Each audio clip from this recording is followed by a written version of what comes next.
Chers frères et sœurs en islam, assalamu alaikum wa rahmatullahi ta'ala wa barakatuh. Notre thème d'aujourd'hui sera axé sur le veuvage et ses règles. Vous savez qu'en islam, une femme ne peut pas contracter aussitôt un nouveau mariage, juste après le décès de son époux. Il faut qu'elle observe obligatoirement un délai de viduité ou une période d'attente de 4 mois plus 10 jours, suivant bien entendu le calendrier lunaire. Cette période d'attente de 4 mois plus 10 jours est appelée veuvage. Allah subhanahu wa ta'ala nous dit dans le Coran: وَالَّذِينَ يُتَوَفَّوْنَ مِنْكُمْ وَيَذَرُونَ أَزْوَاجًا يَتَرَبَّصْنَ بِأَنفُسِهِنَّ أَرْبَعَةَ أَشْهُرٍ وَعَشْرًا. Que ceux d'entre vous que la mort frappe et qui laissent des épouses, celles-ci doivent observer une période d'attente de 4 mois plus 10 jours avant de pouvoir, bien entendu, s'engager dans un nouveau mariage. Pour juste vous dire que le veuvage est une obligation prescrite par Allah subhanahu wa ta'ala à toute femme musulmane qui perd son époux. Le veuvage est une pure adoration d'Allah subhanahu wa ta'ala, régie par des règles que toute femme qui perd son mari doit s'y conformer. Les règles sont les suivantes. Premièrement, démarrer la période du veuvage le jour même du décès de l'époux ou dès l'annonce de son décès et non attendre le jour de son inhumation.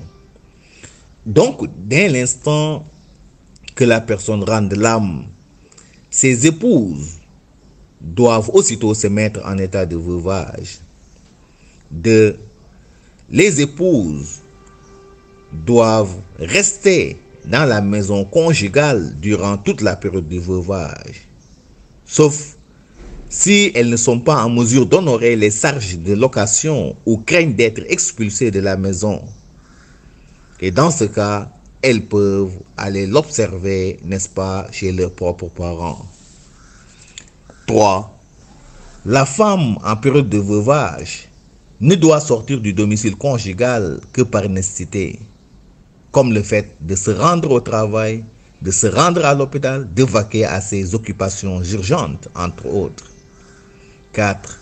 La femme en période de veuvage doit éviter tout ce qui a trait, n'est-ce pas, à la coquetterie, comme le fait de se parfumer, de se maquiller et de porter des habits ou des vêtements attrayants.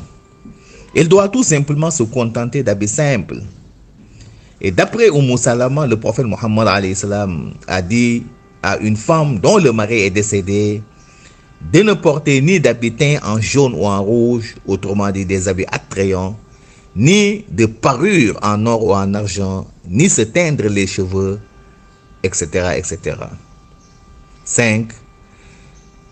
La femme doit s'abstenir de tout ce qui est conversation inutile et surtout encore des attitudes telles que le mensonge, la calomnie, la médisance, qui sont des attitudes bannies pour toujours, surtout étant en période de veuvage.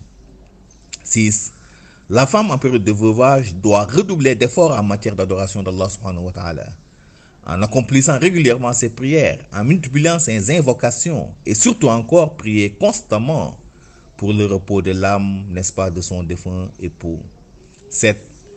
Elle ne doit accepter aucune proposition de mariage, ni de promesses secrètes. Bref, elle doit s'abstenir de tout ce qui a trait, n'est-ce pas, aux fiançailles, jusqu'à l'achèvement de sa période de veuvage. Allah subhanahu wa ta'ala nous le dit dans le Saint-Coran: La tuwa'iduhunna sirran illa an taqulu qawlan ma'rufa.